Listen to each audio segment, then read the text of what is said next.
الحمدللہ حضرت کی زیارت کر کے لوگ بہت مسرور ہوئے اور خوشی خوشی حضرت کی دعائیں لے کر کے ایک جم غفیر لوٹا. وہاں کچھ اشعار پڑھے تھے تو مفتی حذیفہ صاحب کا حکم ہے کہ وہی اشعار یہاں پر پڑھے جائیں، تو میں 2-3 اشعار پڑھوں گا، اس میں آپ صلی اللہ علیہ وسلم ہلکی دھیمی آواز میں آپ لوگ بھی پڑھ لیں، کیونکہ یہ ذکر کی ہی مجلس ہو رہی ہے. اور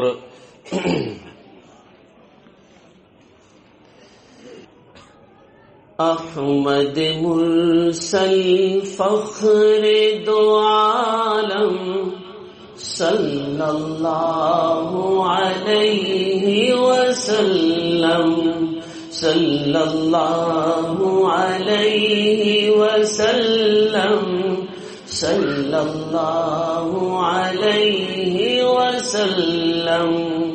مظہر اول مرسل خاتم صلی اللہ علیہ وسلم، صلی اللہ علیہ وسلم، صلی اللہ علیہ وسلم. وہم کی ہر زنجیر کو توڑا، وہم کی ہر زنجیر کو توڑا، رشتہ ایک خدا سے جوڑا، رشتہ ایک خدا سے جوڑا. شرک کی محفل کر دی برہم صلی اللہ علیہ وسلم، صلی اللہ علیہ وسلم، صلی اللہ علیہ وسلم. جس پہ صدقے وحی الہی، جس پہ صدقے وحی الہی کنکریاں دے جس کی گواہی، کنکریاں دے جس کی گواہی، جس کی فضیلت سب پہ مسلم صلی اللہ علیہ وسلم، صلی اللہ علیہ وسلم، صلی اللہ علیہ وسلم. راہ میں کانٹے جس نے بچھائے، راہ میں کانٹے جس نے بچھائے، گالی دی پتھر برسائے، گالی دی پتھر برسائے. اس پر کھڑکی پیار کی شبنم صلی اللہ علیہ وسلم، صلی اللہ علیہ وسلم، صلی اللہ علیہ وسلم. آپ اگر مقصود نہ ہوتے، آپ اگر مقصود نہ ہوتے، کون مقام موجود نہ ہوتے، کون مقام موجود نہ ہوتے، اور مسجود نہ ہوتے آدم صلی اللہ علیہ وسلم، صلی اللہ علیہ وسلم، صلی اللہ علیہ وسلم. احمد مرسل فخر دو عالم صلی اللہ علیہ وسلم، صلی اللہ علیہ وسلم، صلی اللہ علیہ وسلم.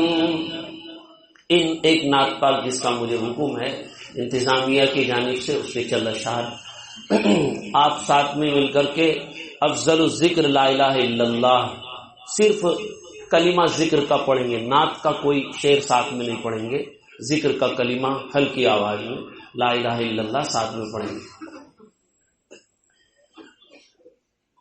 فخر رسول محبوب خدا محمد رسول اللہ، لا الہ الا اللہ، لا الہ الا اللہ، لا الہ الا اللہ، لا الہ الا اللہ۔ آپ جو آئے دنیا میں کفر کی ظلمت دور ہوئی، آپ جو آئے دنیا میں کفر کی ظلمت دور ہوئی، نور جہاں میں پھیل گیا، نور جہاں میں پھیل گیا، سبحان اللہ سبحان اللہ، لا الہ الا اللہ، لا الہ الا اللہ، لا الہ الا اللہ، لا الہ الا اللہ، محمد رسول اللہ، محمد رسول اللہ۔ مہتاب رسالت نے جس دم احکام شریعت پھیلائے، مہتاب رسالت نے جس دم احکام شریعت پھیلائے، دشمن بھی یہی چلا اٹھے، دشمن بھی یہی چلا اٹھے، رسول اللہ رسول اللہ، لا الہ الا اللہ، لا الہ الا اللہ، لا الہ الا اللہ، لا الہ الا اللہ، محمد رسول اللہ، محمد رسول اللہ۔ کی فاقہ کشی امت کے لیے،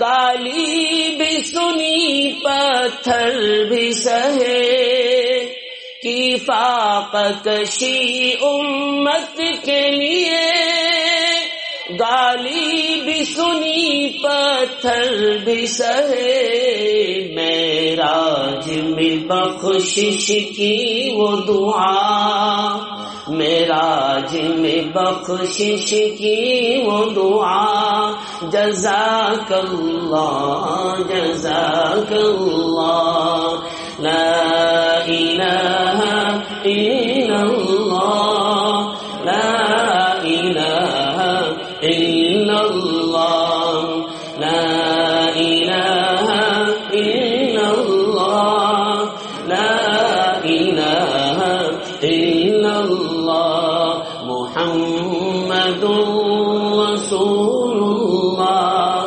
محمد رسول اللہ۔ کیا شان تمہاری امت کی، وہ حق سے ملی عظمت جس کو، کیا شان تمہاری امت کی، وہ حق سے ملی عظمت جس کو کرتے ہیں تمنا جس کے لیے، کرتے ہیں تمنا جس کے لیے، کلیم اللہ روح اللہ لا الہ الا اللہ، لا الہ الا اللہ، لا الہ الا اللہ، لا الہ الا اللہ۔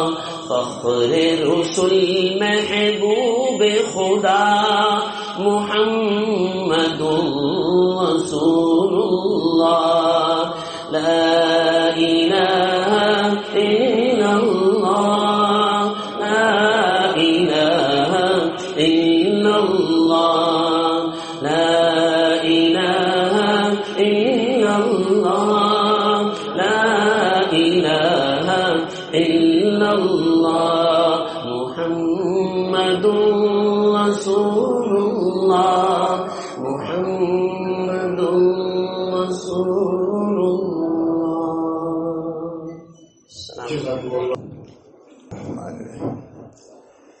الحمد لله نحمده ونستعينه ونستغفره ونؤمن به ونتوكل عليه ونعوذ بالله من شرور أنفسنا ومن سيئات أعمالنا، من يهده الله فلا مضل له ومن يضلل فلا هادي له، ونشهد أن لا إله إلا الله وحده لا شريك له، ونشهد أن سيدنا ونبينا ومولانا محمدا عبده ورسوله صلى الله تعالى عليه وعلى آله وأصحابه وأزواجه وذرياته وسلم تسليما كثيرا كثيرا، أما بعد، أعوذ بالله من الشيطان الرجيم، بسم الله الرحمن الرحيم، رب اشرح لي صدري ويسر لي أمري واحلل عقدة من لساني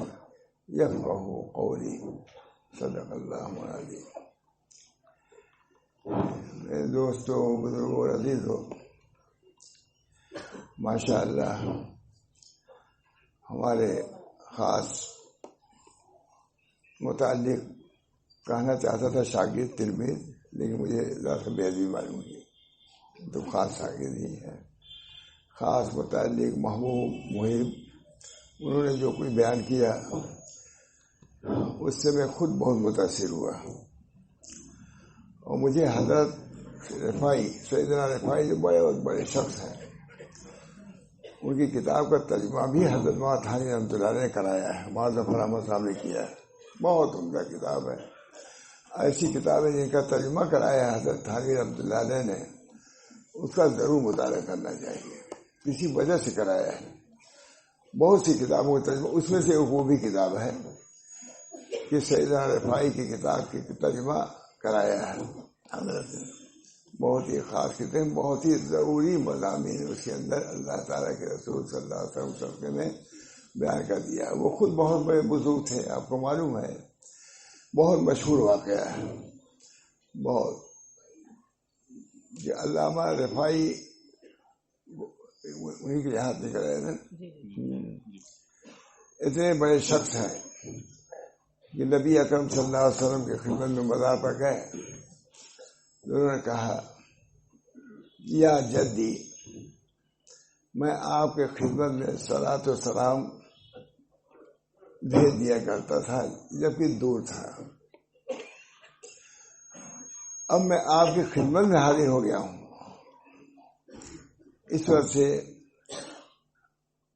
میں چاہتا ہوں کہ روح سے نہیں بلکہ آپ جسمانی طور سے مجھ کو بھیجنے کی توفیق دیجیے۔ کیا چاہے، نبی اکرم صلی اللہ علیہ وسلم کا دست مبارک نکل آیا، انہوں نے یہ ہے صلاۃ و سلام، بہت بڑی دولت اللہ تعالیٰ نے دی۔ تو سیدنا رفاعی کے بارے میں آتا، بہت اچھی کتاب ہے، اس میں لکھا ہے کہ وعد نام ہے اس کا، کہ لوگوں کے اندر جو عیوب ہیں ان کو بیان کیا جائے، اس کا علاج بیان کیا جائے. یہ سب اس کو بہت سناتے تھے وہاں شاہ رسول اللہ صلی اللہ علیہ وسلم کہ واعظ نام ہے کس کا کہ جن چیزوں میں عام طور سے لوگ مبتلا ہیں ان کو بیان کرو تاکہ ان کو اپنے عیب کا علم ہو اور اس کے ساتھ ساتھ علاج بھی بتلاؤ. اس چیز کی بہت ضرورت ہے. الحمدللہ کل بھی ایک صاحب نے جو بیان کیا, نام تو نہیں آتا, بہت اچھا بیان کیا. اور اس وقت ہمارے دوست ہمارے محب مفتی زین الاسلام صاحب نے جو تفسیر کیا ہے مجھے اس سے بہت مسرت ہوئی. حضرت مولانا شاہ وصول اللہ صاحب کا بھی مزاج یہی تھا. تفسیر تو نہیں بیان کرتے تھے لیکن امراض کی نشاندہی کرتے تھے, نشاندہی, اور اس پر اس کے جو فوائد مرتب ہوتے اس کو بھی بیان فرماتے رہتے تھے. چنانچہ ہمارے علماء بڑے بڑے جاتے تھے, بہت بہت متاثر ہو کے آتے تھے, بہت متاثر ہو کے آتے تھے کہ حضرت مولانا شاہ رسول اللہ صاحب دیوبند کے علماء بھی جاتے تھے, بیان فرماتے تھے.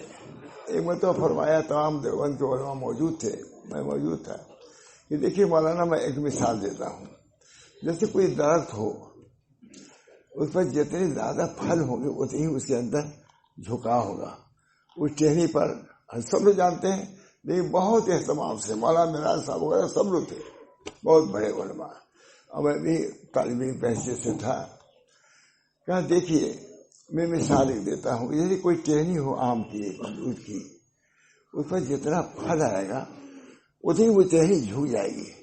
اسی طرح میں مولانا کہتا ہوں کہ جو عالم جتنا متقی و پرہیزگار ہوگا اور جتنا بڑا عالم ہوگا اتنی اس کے اندر جھکاؤ پیدا ہوگا. علم کی خاص علامت جھکاؤ ہے. اللہ تعالیٰ ہم سب لوگوں کو ایسا علم عطا فرمائے جو علم نافع ہو. یہ علم نافع, حضور اکرم صلی اللہ علیہ وسلم نے علم نافع کا سوال کیا ہے. علم غیر نافع سے پناہ مانگی. اللہم انی اسألک رزقا طیبا و علما نافعا و عملا متقبلا. اللہم انی اسألک رزقا طیبا و علما نافعا و عملا متقبلا. رزق کا پہلے سوال کیا ہے. اس میں بھی اللہ تعالیٰ کے کلام کی اطاعت کی. فرماتے ہیں اللہ تعالیٰ جل جلالہ, یا ایھا الرسل کلوا من الطیبات واعملوا صالحا. طیبات کو پہلے لیا ہے. معلوم ہوا کہ طیبات کے کھانے سے علم نافع حاصل ہوتا ہے. یا ایھا الرسل کلوا من الطیبات واعملوا صالحا, عمل صالح. اس بنا پر عمل صالح کے لیے رزق طیب ضروری ہے. یہ بیان کیا ہے نقطہ حضرت سید عبد القدوس گنگوہی نے, اور اس کو حضرت سناتے دیکھو انہوں نے یہ تفسیر کیا ہے. یا ایھا الرسل کلوا من الطیبات واعملوا صالحا. خود نبی اکرم صلی اللہ علیہ وسلم نے دعا فرمائی, اللہم انی اسألک رزقا طیبا و علما نافعا و عملا متقبلا. کتنی بڑی بات ہے. اس بنا پر ان دعاؤں کو بھی پیش نظر رکھنا چاہیے. علم بہت بڑی نعمت ہے. جیسے رزق مطلوب ہے ویسے علم بھی مطلوب ہے. علم مطلوب ہے. علم کی ضرورت ہر آن ہے. کھانے کے بغیر کچھ رہ بھی سکتا ہے لیکن علم کے بغیر نہیں رہ سکتا. دفعہ ایک جگہ بہت زیادہ اجتماع تھا, علم ہی پر اجتماع تھا. اس میں شاہ رسول اللہ صاحب رحمۃ اللہ علیہ بتایا گیا, فرمایا کہ دیکھو علم تمہاری حفاظت کرتا ہے اور مال کی تم کو حفاظت کرنی پڑتی ہے. یہ فرق سمجھ لو. علم سے تمہاری حفاظت ہوگی اور مال کو تم کو حفاظت کرنا پڑے گا. تو کیا علم کو حاصل کرنے کی ضرورت نہیں؟ علم اللہ بہت بڑی بات ہے. اللہ تعالیٰ نے علم نازل فرمایا ہے. رسول اللہ صلی اللہ علیہ وسلم کو کہا بعثت معلما, میں آپ کو معلم بنا کے بھیجا گیا ہوں. معلوم ہوا کہ علم کی بڑی شان ہے. اس کی علم کی قدر کرنی چاہیے. جتنا جس کو علم ہو سمجھنا چاہیے کہ اللہ تعالیٰ کی بہت بڑی عنایت ہے کہ ہم کو علم سے نوازا ہے. دیکھیے بہت سے لوگ گھوم رہے ہیں, معمولی علم سے بھی واقف نہیں ہے اور نہ وہ سمجھنا چاہتے ہیں نہ سیکھنا چاہتے ہیں, ذرا بھی نہیں. بس جاہل کے جاہل, معمولی چیزوں کا علم کو نہیں. نہ وضو کا علم ہے, نہ نماز کا علم ہے, نہ بولنے کے ڈھنگ ہے, بات کرنے کے ڈھنگ ہے, کچھ بھی نہیں. چلے جا رہے ہیں. اس بنا پر میرے دوستوں بزرگوں علم کی بہت اہمیت ہے, بہت زیادہ اس کی وقت ہے. مجھے ابھی ایک بات آئی، اسی پر میں نے بیان کیا کہ یہیں پر حضرت جب مولانا گنگوہی رحمۃ اللہ علیہ مرید ہوئے حضرت حاجی صاحب سے، تو حضرت حاجی صاحب نے کیا فرمایا، ایک تو ذکر بتلایا اور اپنے متعلق کیا کہا کہ دیکھو مولانا شیخ محمد یہاں رہتے تھے، افتاب شیخ محمد ہی سب تھے، ان سے میں مسئلہ پوچھ کر کے عمل کرتا تھا. حضرت حاجی صاحب کہہ رہے ہیں اپنے پیر بھائی سے، وہ تین تھے افتاب، حضرت ضامن صاحب، حضرت مولانا حضرت حاجی صاحب اور یہ بزرگ. تو کہا کہ میں کہا تھے کہ جب تک تم نہیں تھے تمہارے شیخ محمد صاحب سے پوچھ کے مسئلہ، دیکھیے ذرا پیر بھائی سے، اب تم آگے ہو تب تم سے پوچھ کر کے عمل کروں گا. دیکھیے تواضع، اب تم سے پوچھو، معمولی بات ہے یہ. جو شخص مرید ہوا ہے اس سے یہ کہنا کہ اب تک پیر بھائی سے پوچھ کر کے عمل کرتا تھا آج رشید احمد سے، اب تم آ گئے تو تم سے پوچھوں گا. دوستو ایک پیر تھے، ان کے ایک عالم جا کے بیعت ہو گئے. کہا بڑا اچھا ہوا تم بیعت ہو گئے، تمہارے پاس علم ہے اور میرے پاس عمل ہے. کہا انہوں نے میرے عمل کو دیکھ کے تم عمل کرو اور تمہارے علم کے تحت میں عمل کروں گا، جو تمہارا علم کہے گا وہی کروں گا میں. دوستو علم بہت بڑی دولت ہے، بہت بڑی نعمت ہے. اللہ تعالیٰ نے انبیاء علیہ السلام کو علم سے نوازا تھا.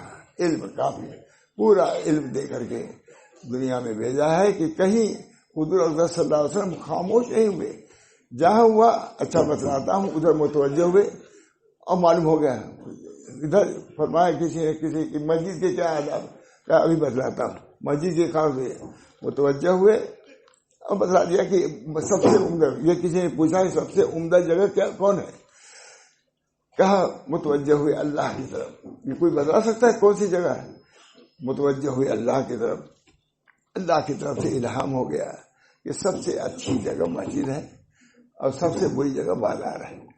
بس اس کے معلوم ہوا کہ بازار میں بضرورت ہی رہنا چاہیے، مسجد میں تو جتنا رہے اچھا ہی ہے، لیکن بازار کے اندر میرے دوستوں بزرگوں ضرورت پر کوئی چیز ناجائز نہیں ہے، لیکن بازار میں یا اس کا ماحول ایسا نہیں رہتا کہ اس بنا پر نبی اکرم صلی اللہ علیہ وسلم نے فرمایا ہے کہ بہرحال میں یہ کہہ رہا تھا کہ فوراً متوجہ ہوئے رسول اللہ صلی اللہ علیہ وسلم. یہ نہیں کہ اناب شام کچھ کہہ دیں، جیسے ابھی زمانے میں کوئی سوال ہوتا ہے تو آدمی سمجھتا ہے جواب دے ہی دو، چاہے غلط ہی صحیح نہ، اس کا اہتمام کرو، تحقیق کرو. کبھی ماشاء اللہ صاحب کا ایک آدمی بہت متقد ہو گیا. کس بات پر متقد ہوا کہ کوئی مسئلہ اس نے پوچھا، حضرت نے کہا اچھا میں کتاب دیکھ لوں. اسی کو متقد ہو گیا کہ اگر اتنا چھوٹا مسئلہ تھا کہ بدلا سکتے تھے. دیوبند کے فارغ مسئلے کام افتاء کام تمام کتابیں، لیکن فرمایا کہ اچھا میں کتاب دیکھ کے بتاؤں گا. اس پر متقد ہو گیا، مرید ہو گیا، معلوم کیا ہو گیا. یہ چیزیں ایسی تواضع کی، انکسار کی، علم کی اہمیت اس سے معلوم ہوئی کہ علم بہت بڑی چیز ہے. اس بنا پر علم کے حاصل کرنے کا خاص اہتمام ہونا چاہیے، خاص علم، کیونکہ علم کے بغیر آدمی صحیح طریقے سے عمل بھی نہیں کر سکتا. بہرحال میں دوستوں بزرگوں، اللہ تعالیٰ نے ہم کو اور آپ کو اس سلسلے میں رکھا ہے تو اس کی ہم کو قدر کرنی چاہیے. اللہ تعالیٰ نے علم سے مناسبت پیدا کیا اور اس سلسلے میں رکھا، اور اس کی وجہ سے اپنے بزرگوں سے تعلق ہو گیا، جس کی بنا پر ہم کچھ عمل بھی کرنے لگے. تو دارالعلوم دیوبند کو اللہ تعالیٰ نے جو رکھا، کتنے لوگ اہل اللہ ہو گئے، کتنے لوگ صاحب نسبت ہو گئے.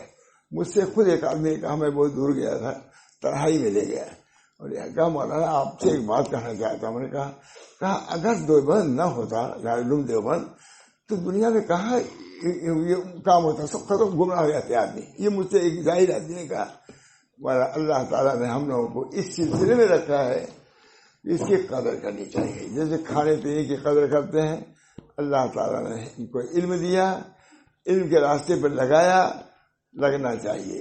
اس میں وہ لوگ بھی اس کے مستحق ہو سکتے ہیں صرف عالمن او متعلمن او عالمن او مستمعن او محب لهم. بہت مشہور حدیث ہے، عالم بن جاؤ یا متعلم بن جاؤ، سننے والے بن جاؤ، یا کم سے کم ان سے محبت رکھنے والے بن جاؤ. یہ چیزیں علماء کے ساتھ محبت کا تعلق رکھنا، یہ بہت بڑی کامیابی، فوز اور کامرانی کی بات ہے. بہرحال میرے دوستوں بزرگوں، ہم سن رہے ہیں، دیکھ رہے ہیں. کل بھی بات بیان کی، اب مولانا نے جو باتیں بیان کی اسی پہ بیان کر رہا ہوں، ہے کہ جو حالات حاضرہ ہیں اس پر بھی بیان کرتے رہنا چاہیے، تاکہ لوگوں کے کانوں میں اس کی ضرورت محسوس ہو کہ بھائی ہمارے پاس علم نہیں ہے، ہم کو عمل کرنا چاہیے. اگر یہ بات ذہن میں آ گئی تو انشاءاللہ اس کی اصلاح ہو جائے گی. بہت سے لوگ ایسے ہیں جو 5 منٹ کی تقریر بھی سننا نہیں چاہتے، لیکن میں نے کہا کہ حضرت حاجی صاحب جیسا آدمی وہ یہ کہہ رہا ہے کہ مولوی رشید احمد، اب تک میں شیخ محمد مولانا شیخ محمد صاحب سے پوچھ کر کے عمل کرتا تھا، اب تم آ گئے ہو تم سے پوچھ کر کے عمل. جبکہ وہ لوگ حضرت کو عالم ہی سمجھتے تھے، یہ نہیں عالم ان کو سمجھتے تھے کہ علم لدنی، علم رسمی سر بسر قیر سوقات کی ادو حاصل اس کی وجہ سے کوئی بھی علم رسمی سر بسر قیر ہے وہ عظیم حاصل نہ کیفیت نہ حال، یہ بہت مشہور مطلب ہے. تو علم رسمی تو بہت ہی چیز ہے، بہت ہی وہ بھی غنیمت ہے. علم رسمی کو بھی غنیمت ہی سمجھنا چاہیے جس کو حاصل ہو. بہرحال علم بہت بڑی دولت، بہت بڑی نعمت ہے. اللہ تعالی ہم سب کو توفیق دے کہ صحیح علم حاصل کریں. انشاءاللہ العزیز اس علم کے ذریعے سے ضرور ہم عمل بھی کریں گے. ہمارے علماء نے اس کا بہت اہتمام فرمایا ہے، اور یہ وعظ اور نصیحت یہ سب جیسی چیزیں اسی لیے ہیں.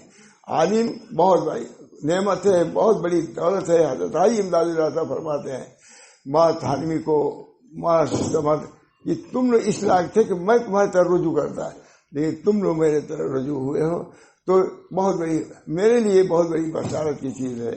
ایک بات یہ ہے، نقطہ ایک ہے حاجی صاحب کا، کسی نے کہا مانا گلگوہی نے کہا کہ حضرت آپ اس بات کے قائل ہیں کہ فقر بہتر ہے غنا سے، فقر بہتر ہے غنا سے. یہ کیسے؟ نبی اکرم صلی اللہ علیہ وسلم فرماتے ہیں کہ الغنا الید العلیٰ خیر من ید سفلا. ید علیٰ مطلب ید موتیہ، سفلا مانے اتحاس میں. معلوم ہے کہ حضور خود کہہ رہے ہیں کہ دینے والا جو ہے وہ افضل ہے. دینے والا کون غنی ہو سکتا ہے؟ تو حضرت نے فرمایا کہ نہیں، اس کا مطلب یہ بھی ہو سکتا ہے الید العلیٰ مائلۃ الی الفقر. وہ روپیہ جب دے رہا ہے تو وہ ہے کہ فقر کی طرف جا رہا ہے. والید السفلی لینے والا مائلۃ الی الغنا، اس وجہ سے اس کی دنگ ہو کافی وغیرہ سمجھ گئے ہوں گے ہم لوگ. الید العلیٰ الموتیہ خیر من ید السافلہ ید السفلی، یعنی لینے والا. آخر میں دوستوں بزرگوں ان حضرات کو علم اللہ تعالیٰ عطا فرماتے ہیں، دیتے ہیں. ہم لوگوں کو ان حضرات کی ملفوظات کو پڑھنے کی اور ان کے حکایات کو ان کے سننے کی خواہش ہونی چاہیے، طلب ہونی چاہیے. انشاءاللہ اس کی وجہ سے ہم کو ان کے برکات بھی حاصل ہوں گی اور ان کی تعلیمات پر ہم کو عمل بھی ہوگا. میں زیادہ نہیں بیان کرنا چاہتا، بہرحال بہت دیر بھی ہو گئی ہے، اور میں اس پر بس بھی کرتا ہوں کہ اللہ تعالیٰ نے ہم سب لوگوں کو جو یہ جمع کیا ہے، بہت اچھی اچھی باتیں سنا آپ نے، اور بہت ہی انشاءاللہ مفید پائیں گے اس کو. ہمارے لڑکا کہہ رہا تمہارا سعید احمد ندوی ہے، وہ یہاں قاسمی بھی ہے. کہا ابا عرب میں اور یہاں میں بہت فرق ہے. عرب کے لوگ علماء سے اور عوام سے جوڑ نہیں رکھتے، بالکل. ان علماء میں عوام میں کوئی جوڑ نہیں ہے، وہ وہیں رہتے ہی وہیں بہرے میں یہاں وہاں. اس وجہ سے کوئی جب جوڑ نہیں ہے تو علم میں بھی بالکل صفر. علماء کے پاس علم ہے، عوام کے پاس کوئی علم نہیں، ان کو نہیں ہے. اور یہ جو جلسے ہوتے ہیں اس پر میں کہہ رہا ہوں، اس کی وجہ سے عوام اور علماء میں جوڑ ہے، جس کی وجہ سے آج اب بھی علم عوام میں بھی موجود ہے جو وہاں کے عوام میں نہیں ہے. فرمایا حضرت ماشاء اللہ نے فرمایا مجھ سے، کہا کہ دیکھو فلاں آدمی سے کہہ دو 80 سال 90 سال سے جلسہ ہو رہا ہے کہ اصل کام آپ لوگوں نے کیا کہ اصلاح المسلمین کا جلسہ کراتے ہیں، علماء کو بلاتے ہیں اور عوام کو سناتے ہیں. اس کی وجہ سے فضا تیار ہو گئی. ہم تو صرف زمین تیار ہوگی بیج ڈالنے کے لیے آئے ہیں، بیج اصل کام آپ لوگوں کا ہے۔ اس بنا پر جلسوں کی بھی وقت ہے، یہ جو اتنے لوگوں نے سن لیا ہے میرے دوست، یہ بہت بڑی خوش نصیبی کی بات ہے۔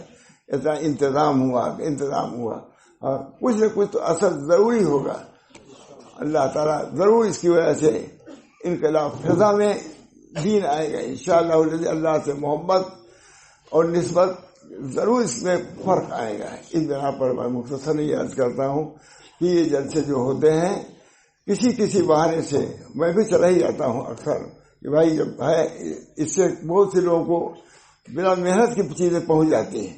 اس بنا پر اس چیز کو جاری رکھنے کی کوشش بھی کرنا چاہیے، اور اس سے مستفید ہونے جو باتیں بیان کی جاتی ہیں اس سے مستفید ہونے کی بھی کوشش کرنا چاہیے، اور اس پر عمل کرنے کی بھی کوشش کرنا چاہیے۔ حضرت مولانا محمد احمد صاحب بہت فرماتے تھے، یہ جلسے میں شریک ہونے والوں یہ ایک سوچ کے جاؤ کہ جلسے میں کسی کے وعد میں ہم شریک ہوں گے تو ایک بات پر ضرور ہم عمل کریں گے، تو سال بھر میں اگر 100 آدمی تو 100 باتوں پر عمل ہو جائے۔ بڑے عقلی طور سے بہت کہتے رہتے تھے۔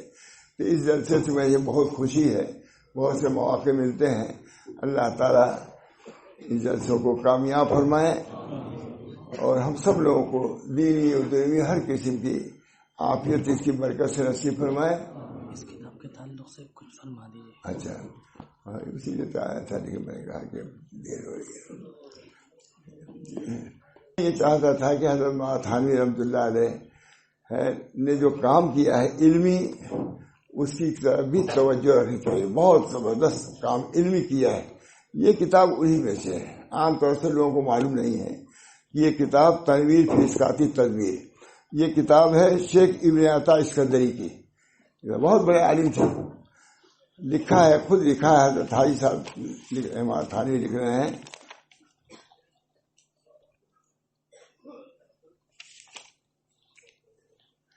ایک روز یہ بھی دکھلانا تھا پیر مرید میں کیسا تعلق تھا۔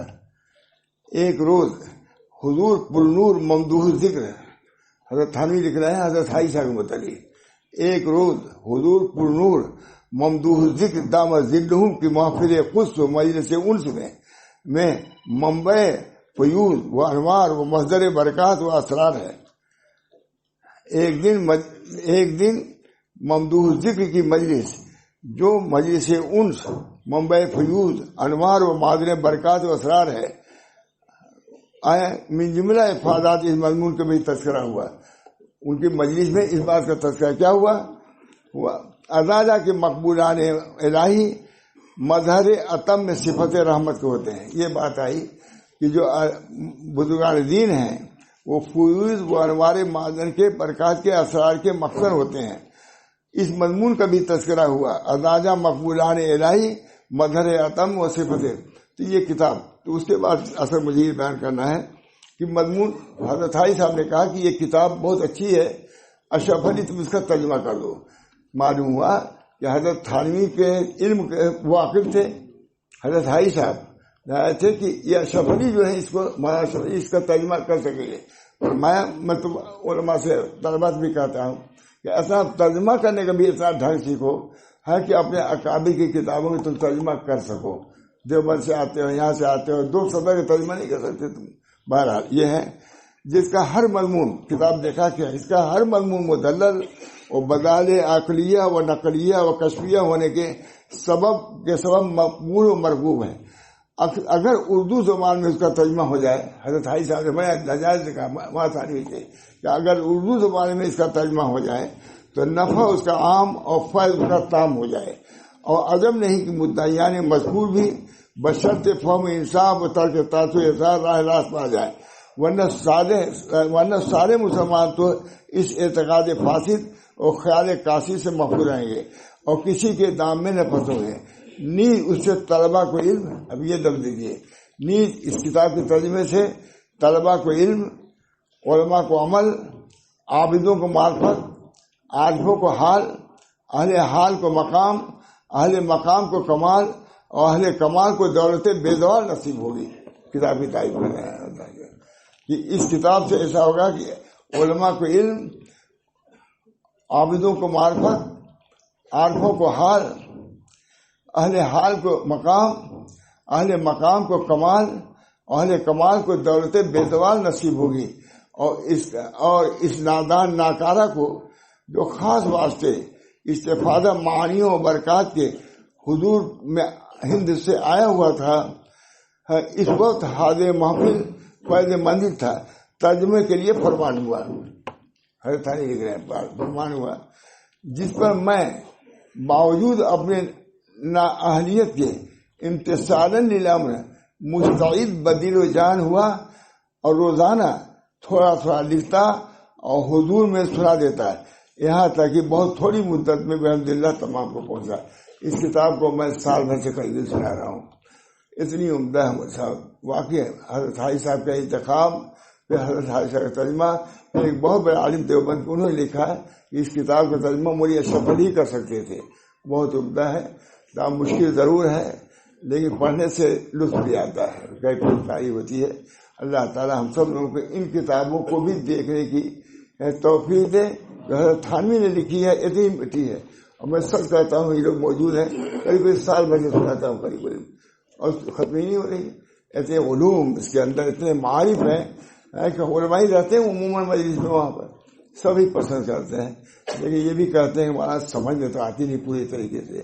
بہرحال اللہ تعالیٰ ہم کو اور آپ کو حضرت تھانوی کے تعلیمات کی طرف، ان کے علوم کی طرف، ان کے افادات کی طرف توجہ رکھنی چاہیے، اور اعتقاد کے ساتھ رکھیں گے تو انشاءاللہ العزیز فیض باطنی تو ملے گی، علم ظاہر بھی ملے گا، اور اس کی وجہ سے ہم عوام میں بھی، خواص میں بھی کام کر سکتے ہیں۔ اللہ تعالیٰ مجھے بھی توفیق دے اور آپ حضرات کو بھی۔ یہ جلسہ ہوا ہے میرا خالی خاتمہ ہے، اللہ تعالیٰ سے دعا ہے کہ جو آپ نے اتنا اہتمام کیا، اللہ تعالیٰ آپ کو جزائے خیر دے، اس کی ضرورت تھی، واقعی اجتماع اتنا ہو گیا ہے، میں سمجھتا ہوں بہت بڑا کام آپ نے کیا، تجدیدی کام کیا آپ نے۔ میں نے کہا ایسے جلسے سے کراتا کوئی، ہم لوگ میں سے کوئی کراتا نہیں، آپ نے کرایا، جس بہت نفع عظیم اس کا ہوا، اور اللہ تعالیٰ اس سے فائدہ دائمی حاصل ہو اور اس سے حرکت پیدا ہو، دو چیزوں کی، ایک تو عمل ظاہر کی، ٹھیک ہے، اور ایک علم باطن کے حصول کی بھی طلب ہو۔ جب علم ہوگا انشاءاللہ العزیز عمل کی بھی توفیق ظاہر کے اعتبار سے بھی ہوگی اور باطن کے اعتبار سے بھی ہوگی۔ یہ چیز ایک قسم کی مردہ ہو رہی ہے، اللہ تعالی ہم سب کو توفیق دے کہ اس کی طرف لگیں۔ حضرت مولانا شاہ رسول اللہ صاحب بہت فرماتے تھے کہ بعض علماء نے کہا کیا بات ہے کہ جو ذی استعداد عالم ہوتے ہیں وہ ادھر نہیں آتے، یہ تصوف کی طرف، فرمایا ادھر کہ ان کو استعداد نہیں، اس وقت نہیں آتے، کہہ دیا گاہ بھائی میں نے کہہ دیا ادھر کی استعداد نہیں ہے، یہ بھی ایک استعداد کی بات ہے۔ نہ استعداد ہو تو اللہ سے دعا کرنا چاہیے کہ اللہ تعالیٰ باطنی علوم سے بھی، اس کے رموز سے بھی ہم کو مناسبت پیدا کرے۔ اس میں بڑا لطف ہے، اس علم میں بھی بہت لطف ہے، علم میں لطف کم نہیں ہے مال سے، اسے کہیں زیادہ ہے۔ فرماتے ہیں اللہ تعالیٰ ہم سب کو اس کی توفیق دے۔ وآخر دعوانا الحمدللہ رب العالمین۔ اور آپ کے لیے بھی دعا کیجیے، خانقاہ کی آبادی کے لیے بھی دعا کیجیے۔ میں کہتا ہوں کہ ذکر و اذکار کا سلسلہ یہاں مزید ہونا ہوا ہے، مزید ہونا چاہیے، کچھ وقت نکالا جائے، آئیں ہفتے میں، 2 ہفتے میں اجتماعی طور سے دعا بھی ہو، ذکر بھی ہو، تعلیم بھی ہو۔ اللہ ہم سب کو توفیق دے۔ وآخر دعوانا الحمدللہ رب العالمین۔ درود شریف پڑھ کے دعا کر لیجیے۔ اللہم صلی علی سیدنا محمد، اللہم صلی علی سیدنا دلی مسئلہ اللہ، اللہم الف بین قلوبنا واصلح ذات بیننا واہدنا سبل السلام ونجنا من الظلمات الى النور وجنبنا الفواحش ما ظهر منها وما بطن وبارك لنا في أسمائنا وأبصارنا وقلوبنا وأزواجنا وذرياتنا وتب علينا إنك أنت التواب الرحيم. اللهم إني أسألك علما نافعا وعملا متقبلا. اللهم إني أسألك رزقا طيبا وعلما نافعا وعملا متقبلا. اللهم إني أسألك اليسر والمعافاة في الدنيا والآخرة. اللهم إني أسألك العافية دوام العافیہ بس شکر العافیہ. اللہ تعالیٰ عافیت ہم سب کو عطا فرمائے. عافیت کی تعریف بہت سیدنا رفاعی نے فرمایا ہے کہ رزق بلا مشقت ملے، عمل میں مشقت نہ ہو اور عمل اخلاص سے ہونے لگے. اللہ تعالیٰ ہم سب لوگوں کو علم بھی دے، رزق بھی دے، اور اللہ تعالیٰ اپنی اصلاح کی فکر بھی عطا فرمائے. اللہ تعالیٰ سے دعا کریں گے، ضرور اللہ تعالیٰ کی طرف سے رہنمائی ہوگی. اللہ تعالیٰ ضرور ہمارے لیے آسان فرمائیں گے. ربنا تقبل منا انك انت السميع العليم برحمتك يا ارحم الراحمين بحرمت سید النبی الکریم صلی اللہ تعالی علیہ اجمعین. اللہ تعالیٰ ہم تمام کو اپنی نسبت سے، اپنی محبت سے، اپنی معرفت سے شاد کام فرمائے. وآخر دعوانا ان الحمد للہ رب العالمین برحمتک یا ارحم الراحمین.